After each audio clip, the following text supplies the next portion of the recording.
Hamisu Breaker Ɗorayi shahararren fitaccen mawaƙin nan wanda aka fi sani da wato Hamisu Breaker Ɗorayi. Assalamu alaikum jama'a, barkanmu da sake kasancewa da ku ta cikin wani sabon bidiyo namu a cikin wannan tasha ta mai albarka mai suna a bakar zakin zakuna TV1. Da Allah dan uwa ina roƙonka da idan yau ne farkon zuwanka wannan tasha mai albarka kada ka sha'afa ka daure ka danna mana alamar nan ta subscribe kana ka danna alamar ƙararrawar sanarwa domin samun shirye-shiryen mu akai-akai da zarar mun ɗora. To fatan dai zaka biyo mu har zuwa ƙarshen wannan bidiyo namu domin jin yadda wannan shahararren mawaƙi wato Hamisu Breaker Ɗorayi musamman ma da yadda ya fi ƙwarewa a ɓangaren waƙoƙi irin na soyayya, wanda kuma mawaƙi ne wanda yake ɗaya tilo musamman ma dai a masana'antar ta Kannywood, musamman ma dai wajen ganin yana fitar da shahararrun waƙoƙi da kuma nishaɗantattun waƙoƙi a cikin faɗin kowace shekara, wanda na fi tabbatar da lallai zahiri idan ka kasance ɗaya daga cikin masu bibiyar wannan mawaƙi wato Hamisu Breaker Ɗorayi ka tabbatar da jajirtaccen mawaƙi ne kuma fasihin mawaƙi ne wanda yake taka rawar gani musamman ma dai a masana'antar ta Kannywood wajen ganin yana kawo nishaɗantattun waƙoƙinsa da kuma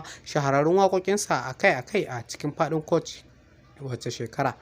A wannan shekara ma dai da muke ciki ta 2023 wannan mawaƙi wato Hamisu Breaker Ɗorayi ba zai kasa goyo ba wajen ganin ya kawo waƙoƙin nasa da kuma nishaɗantattun waƙoƙin nasa. Kawai kai dai ka daure ka ci gaba da kasancewa da wannan tasha ta mai albarka domin sanar da kai da zarar wannan mawaƙi wato Hamisu Breaker Ɗorayi ya fitar da waƙar ko kuma ya fitar da album ɗin nasa a wannan shekara da muke ciki ta 2023.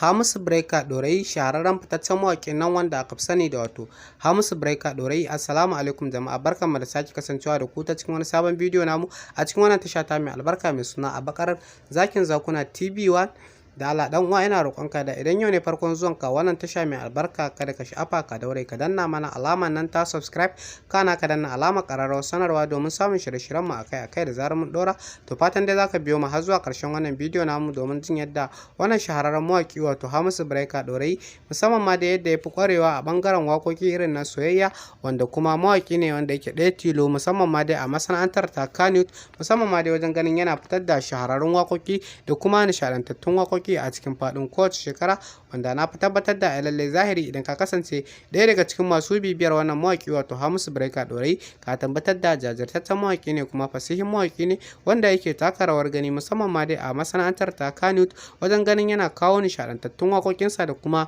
shahararrun waƙoƙinsa akai-akai a cikin faɗin kowace shekara. A wannan shekara ma dai da muke ciki ta 2023 wannan mawaƙi wato Hamisu Breaker Ɗorayi ba zai kasa goyo ba wajen ganin ya kawo waƙoƙin nasa da kuma nishaɗantattun waƙoƙin nasa. Kawai kai dai ka daure ka ci gaba da kasancewa da wannan tasha ta mai albarka domin sanar da kai da zarar wannan mawaƙi wato Hamisu Breaker Ɗorayi ya fitar da waƙar ko kuma ya fitar da album ɗin nasa a wannan shekara da muke ciki ta 2023.